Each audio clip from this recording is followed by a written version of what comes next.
Kondisi pandemi di tanah air kian genting. Pekan ini kembali tercatat rekor baru penambahan kasus harian menembus angka 20 ribuan. Imbas dari lonjakan kasus fasilitas kesehatan dan tenaga kesehatan mulai kewalahan menangani pasien. Situasi yang mengkhawatirkan tersebut mendorong sejumlah pihak mendesak Presiden Jokowi untuk memberlakukan PSBB ketat karena PPKM Mikro dinilai tidak lagi efektif. Lantas bagaimana pandangan media melihat situasi pandemi saat ini? Apa saja kemudian catatan dan evaluasi bagi pemerintah? Saya akan membedahnya lewat pisau editorial bersama Dewi Savitri, Standard and Practices CNN Indonesia. Halo, selamat malam Mbak Desaf, apa kabar? Baik Dea, apa kabar? Baik, Mbak Desaf, terima kasih sudah berkenan bergabung bersama kami pada malam hari. Mbak Desaf, kita tahu bahwa jumlah penambahan kasus COVID-19 di Indonesia ini 2 hari berturut-turut 20 ribuan ya. Seperti apa CNN Indonesia melihat lonjakan dan rekor baru penambahan kasus COVID-19 pada pekan ini? Kita melihatnya dengan penuh keprihatinan, kekhawatiran, sekaligus rasa takut ya, karena apa yang terjadi sekarang ini belum pernah kita alami sebelumnya, dan kita menghadapi situasi krisis yang baru yang kita belum pernah punya pengalaman sebelumnya, dan kelihatannya kalau melihat responnya, kita khawatir bahwa respon kita terhadap krisis ini tidak mencukupi. Dan itu sudah kita lihat ya dari berbagai pemberitaan yang ditampilkan di layar CNN Indonesia, baik di televisi maupun di cnnindonesia.com, kita merekam berbagai kejadian bahwa di berbagai daerah respon Paskes ya, fasilitas kesehatan, kemudian tenaga kesehatan, dan kemudian alat-alat penunjang kesehatan itu tidak memadai. Banyak orang yang mengeluhkan tidak bisa menjangkau fasilitas kesehatan untuk mencari tempat tidur, untuk perawatan, untuk isolasi. Bahkan yang baru saja kita saksikan tadi, mereka yang bisa menyisihkan sebagian uang untuk mencari secara pribadi gitu ya, alat kesehatan seperti obat dan oksigen, kesulitan mendapatkan barang-barang itu karena tidak ada stoknya di pasar. Jadi kita melihat ini dengan penuh kekhawatiran dan kita ingin mendorong jangan sampai ini berjalan berlarut-larut dan semakin memburuk. Ya. Ini nakesnya sudah istilahnya sudah ada yang terpapar, bahkan ada yang meninggal dunia. Kemudian fasilitas kesehatannya juga sudah kewalahan menampung pasien. Bagaimana CNN Indonesia melihat perlunya ada pemberlakuan pembatasan pergerakan manusia secara lebih ketat lagi. Kalau kita lihat kan sekarang dengan nama PPKM Mikro, Mbak Desaf. Baik, saya kira yang kita lakukan sejauh ini adalah kita menyimak dengan seksama, kita mengikuti dengan cermat apa yang disampaikan oleh para ahli. Para ahli ini punya pengalaman yang sangat panjang, mereka sekolah lama untuk mendapatkan ilmunya, mereka sudah belajar dari pengalaman berbagai negara lain di dunia, dan sebagian besar dari mereka kita dengar sebenarnya sarannya, rekomendasinya, nasihatnya sama saja. Perketat mobilitas, perketat aturan supaya orang tidak berjalan keluar dari rumah kecuali untuk hal-hal yang benar-benar esensial. Dan itu berarti ada pembatasan yang sangat ketat yang harus diberlakukan bukan cuma untuk daerah-daerah tertentu dalam skala kecil seperti PPKM Mikro, tetapi dalam skala yang lebih besar. Antar ahli memberi saran yang sedikit berbeda satu sama lain, tetapi pada dasarnya mereka mengusulkan supaya bagaimana kalau dibikin ini dalam aturan pembatasan aglomeratif misalnya antar daerah.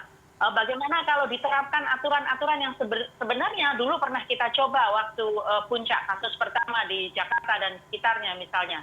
Hanya kali ini diperketat lagi. Nah, CNN Indonesia ingin mendorong agar pemerintah mendengarkan saran-saran semacam ini dan kemudian mengambil langkah-langkah yang dibutuhkan ke arah itu. Misalnya bisa dimulai dengan aturan yang diterapkan oleh pemerintah sendiri. Kalau di aturan yang sekarang banyak beredar dan kita lihat, kita baca, kita dengar itu adalah mengosongkan kantor-kantor hingga 75% ya, jadi 25% ada di dalam, 25% saja, itu bisa nggak kita lihat, itu dimulai dari kantor-kantor pemerintah. Yang kita lihat saat ini, kita mendengar berbagai instansi pemerintah, terutama di pusat ya, di Jakarta Raya dan sekitarnya, sudah banyak kasus positif, tapi kita tidak mendengar bahwa kantor itu ditutup sementara karena ada ini, dan kemudian seterusnya aturannya hanya 25% yang esensial saja yang boleh masuk. Demikian pula di instansi berikutnya, dan seterusnya, dan seterusnya. Tanpa contoh-contoh semacam ini, kita akan sulit membayangkan bahwa pihak swasta, termasuk perkantoran, pabrik, dan seterusnya, akan mengikuti. Dan karena itu akan sulit kita membayangkan akan ada pembatasan mobilitas yang serius yang bisa terjadi karena tidak ada contoh dan karena tidak ada kewajiban. Ya. Menarik tadi Mbak Desaf juga menyinggung soal pemerintah harus mendengarkan pendapat-pendapat dari para ahli. Sejauh ini CNN Indonesia apakah mencatat bagaimana gestur pemerintah ketika para ahli ini mulai mengeluarkan komentar mengenai hal-hal yang sebenarnya mereka memang ahlinya begitu, Mbak Desaf? Ini satu hal yang kita catat agak serius ya. Jadi sejak pandemi dimulai pada tahun 2020, sekitar 14-15 bulan yang lalu, sikap redaksi CNN berkali-kali mendorong supaya bagaimana caranya mendekatkan pemerintah dengan para ahli. Dan sampai beberapa bulan yang lalu, tiap ada pertanyaan semacam itu dari media, termasuk dari CNN Indonesia, sikap pemerintah dalam hal ini diwakili oleh beberapa pejabat adalah bahwa dalam pemerintah sendiri sudah banyak loh ahlinya. Jadi mereka memberi masukan, mereka memberi saran, dan seterusnya. Tentu saja itu hal yang sangat baik ya, bahwa dalam pemerintah ada banyak sumber yang punya kompetensi, punya kemampuan, dan punya rekam jejak yang bisa didengarkan. Tetapi yang kita lihat sekarang ini adalah bahwa kita sudah cukup mendengar beberapa contoh di mana saran-saran ahli itu ternyata sangat berbeda dengan implikasi policy ya, implikasi kebijakan yang diambil di lapangan.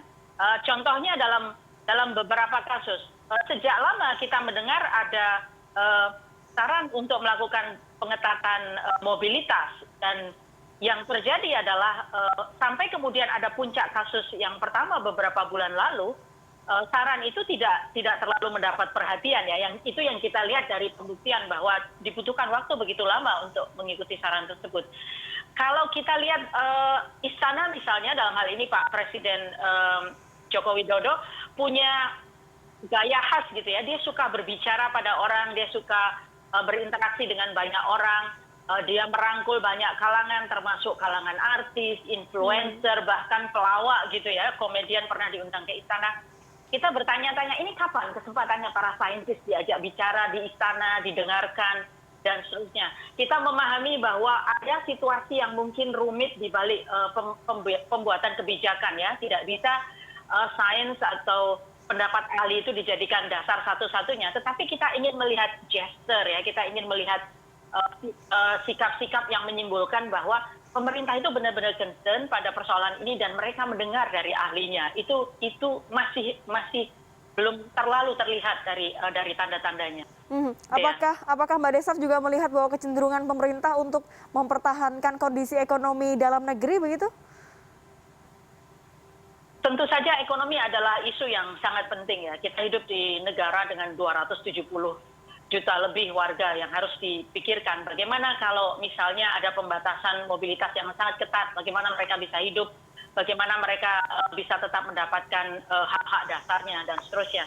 Tetapi dari perdebatan dan kemudian diskursus yang kita alami selama 15 bulan terakhir ya, pada awal dulu pandemi kita melihat bahwa perdebatannya adalah kalau semua warga ini dibatasi mobilitasnya dan kemudian mereka nggak bisa keluar, nggak bisa bekerja, nggak bisa mencari nafkah, terutama mereka yang ada di katakanlah lapisan sekian puluh persen terbawah dari ekonomi di Indonesia, bagaimana mereka akan disokong dan dijamin kehidupannya. Negara tidak punya kemampuan untuk itu. Tapi yang kita lihat selama sekian belas bulan terakhir ini, sebenarnya bukankah kita sudah mengeluarkan lebih banyak anggaran untuk menanggung berlangsungnya negara di tengah pandemi.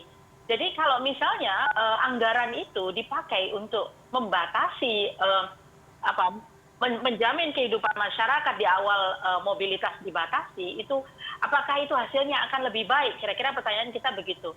Begitu besarnya anggaran yang dikeluarkan sampai kemudian bisa dikorupsi besar-besaran, jumlahnya triliunan rupiah ya, dan saat ini kasusnya masih berlangsung di KPK. Jadi sekali lagi, barangkali ini saat yang tepat kita mendorong pemerintah untuk memikirkan ulang. Kalau memang harus dibatasi mobilitasnya, bagaimana mengatur antara keseimbangan mereka tetap dapat hidup, meskipun mungkin tidak bisa bekerja dengan penuh untuk mencari nafkah, tapi tetap bisa hidup dengan bantuan pemerintah, dengan jaminan bahwa sembako tetap ada yang membutuhkan tetap dapat mendapatkan aksesnya. Ya. Nah, Mbak, ini kan 1,5 tahun lebih berita soal COVID-19 ini dikupas oleh sejumlah media, bahkan seluruh media dari berbagai sisi, mulai dari sisi kesehatan, ekonomi, dan yang lainnya. Tapi sejauh ini pemberitaan tentang COVID-19 terhadap masyarakat atau kepada masyarakat ini kan memang diharapkan untuk bisa kemudian membangun kesadaran akan situasi yang tengah dihadapi. Tapi juga bisa sebaliknya, yaitu memberikan kekhawatiran yang berlebihan kepada masyarakat. Sejauh ini bagaimana CNN Indonesia menanggapi hal tersebut dan bagaimana CNN membungkus berita tersebut sehingga masyarakat bisa mengerti maksud positif dari CNN Indonesia? Ini pertanyaan yang penting ya, karena kita lihat kalau forum komunikasi publik yang paling besar di Indonesia ini barangkali saat ini adalah melalui aplikasi WhatsApp group gitu ya, antar keluarga, antar teman, antar alumni di RT, di RW, komunitas A, B, C, dan seterusnya. Dan di berbagai forum tersebut yang banyak dilontarkan adalah pertanyaan sekaligus kritik ya. Kenapa sih pemberitaannya jelek-jelek terus? Mau nurunin imun apa gimana? Ini situasi lagi bahaya begini malah maunya mengabarkan hal-hal yang gawat-gawat terus ya. Jadi siapa meninggal, bahwa kekurangan bed, oksigen sudah tidak bisa dicari lagi, sudah kehabisan dan seterusnya. Emang nggak ada berita yang bagus gitu ya untuk naikin imun. Dan buat CNN persoalannya adalah bukan apakah kita memilih mengabarkan berita yang buruk atau berita yang baik, tetapi begini. Posisi kita sebagai media, kalau kita mengacu pada Undang-Undang Pokok Pers adalah fungsinya memberi informasi. Dan informasi itu dibutuhkan supaya para penonton kita, para pemirsa kita, publik pada umumnya bisa membuat keputusan yang tepat berdasarkan informasi yang dibutuhkan. Apakah saya harus bekerja keluar sementara situasinya seperti ini? Apakah sebaiknya saya memakai masker double atau cukup satu saja? Apakah saya harus cuci tangan sekian jam sekali karena situasinya menuntut untuk sering-sering mencuci tangan, misalnya seperti itu. Dalam istilah yang sering disebut orang itu supaya orang bisa membuat informed decision, keputusan yang tepat gitu. Jadi untuk membuat keputusan yang tepat, kita perlu mendapat berbagai informasi, yang buruk maupun yang baik, yang menakutkan maupun yang menggembirakan. Dan kita berusaha untuk menyeimbangkan dua sisi ini. Tentu saja di tengah pandemi, kemungkinan berita-berita yang mengkhawatirkan, mengerikan, lebih banyak daripada yang baik. Tetapi kita juga mengabarkan berita yang baik-baik dan yang penting didengar. Misalnya, kemarin itu capaian vaksinasi di seluruh Indonesia mencapai 1.300.000-an dosis. Itu luar biasa ya. Targetnya 1 juta, kita dapat 1.300.000. Itu sangat baik dan itu kita kabarkan. Bahwa sekarang ini vaksinasi di mana-mana mudah diakses dan kemudian bisa dilakukan tanpa berbagai syarat, cukup membawa KTP saja. Itu juga berita yang baik dan itu juga kita kabarkan. Jadi itu upaya-upaya kita untuk memberikan sisi yang berimbang dari pemberitaan saat ini supaya publik bisa mengambil keputusan dengan tepat. Baik, media massa khususnya CNN Indonesia punya concern untuk bisa memberitakan yang teraktual dan terbaik. Tapi kalau Mbak Dewi Savitri sendiri melihat masyarakat ini kan punya peran penting ya, dalam arti tadi seperti Anda bilang bahwa WhatsApp group itu sangat-sangat mempengaruhi orang karena orang pertama kali buka mata mungkin langsung buka handphone melihat begitu informasi-informasi yang kadang ada yang dikonfirmasi, ada yang diterima begitu saja. Apa catatan kita terhadap respon masyarakat yang beragam ini, Mbak Desaf?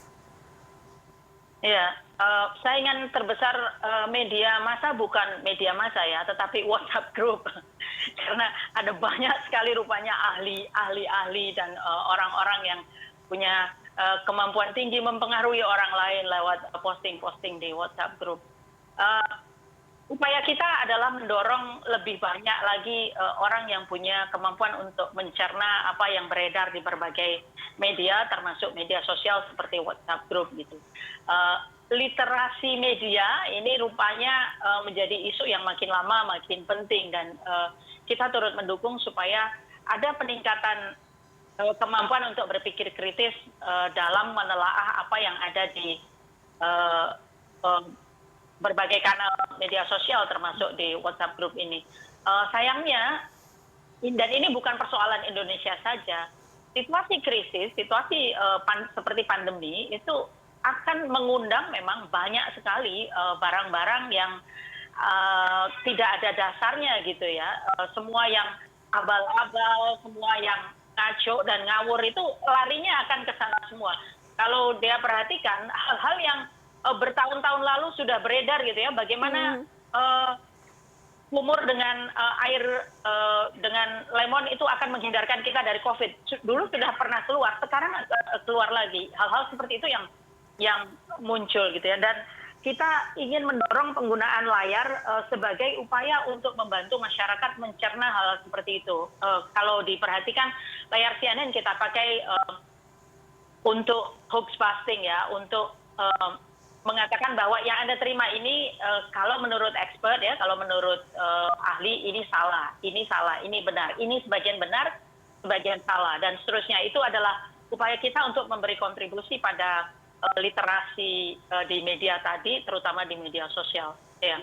Soal literasi ini tugasnya banyak orang termasuk pemerintah. Kalau CNN Indonesia melihat bagaimana pemerintah ini kemudian meluruskan informasi-informasi yang belum terkonfirmasi, Mbak Desaf.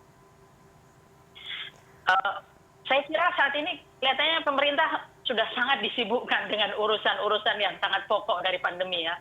Bagaimana menjaga ketersediaan bed, menjaga obat, menjaga alat, kemudian memastikan bahwa semua yang berhak dan bisa dapat vaksinasi dan seterusnya. Jadi mungkin isu-isu hoax busting tadi itu memecahkan dan mengatasi beredarnya hoax tadi itu menjadi isu yang agak terpinggirkan di tengah situasi ini. Dan itu tentu sangat berbahaya karena saya sebut tadi di tengah krisis itu hoax itu justru produksinya akan naik. Dan karena itu seperti dia sebut tadi bahwa ini tugas banyak pihak ya. Jadi kita bantu sekuat tenaga, media membantu sekuat tenaga untuk mengatasi situasi ini. Pada saat yang sama sangat penting bahwa pemerintah terutama para pejabatnya memberi sinyal bahwa masyarakat perlu berpikir kritis, masyarakat perlu menganggap menerima, menelaah segala hal, dan kemudian mengambil informasi-informasi yang tepat untuk mengambil keputusan yang tepat. Misalnya dalam kasus, kalau dia ingat setahun yang lalu ya, ada kasus kalung COVID ya, kalung corona, kayu putih yang kemudian dipakai sebagai kalung, dan itu diklaim akan mencegah corona atau justru menyembuhkan orang dari infeksi virus corona misalnya. Itu bukan sikap-sikap yang mendukung upaya untuk mendukung literasi, mendukung orang untuk mendapatkan informasi yang benar. Dan sikap-sikap seperti ini ya, gesture seperti ini dari para pejabat itu sangat penting. Dulu pernah juga misalnya ada pernyataan nanti kalau sudah musim kemarau corona akan turun dengan sendirinya, selesai, hilang. Nah itu juga bukan sikap-sikap yang mendukung literasi yang baik dan pemikiran yang kritis. Yang kayak gitu-gitu kita dorong supaya jangan begitu lagi lah para pejabat kita. Kira-kira gitu. Baik, peran media begitu penting, terutama CNN Indonesia. Itu tadi editorial view bersama Dewi Savitri, Standard and Practices CNN Indonesia. Sepertinya Mbak Desaf ini PR pemerintah cukup banyak ya soal COVID-19, bermacam-macam, ini mulai dari ekonomi hingga kesehatan. Terima kasih Mbak Dewi sudah bergabung bersama kami pada malam hari ini.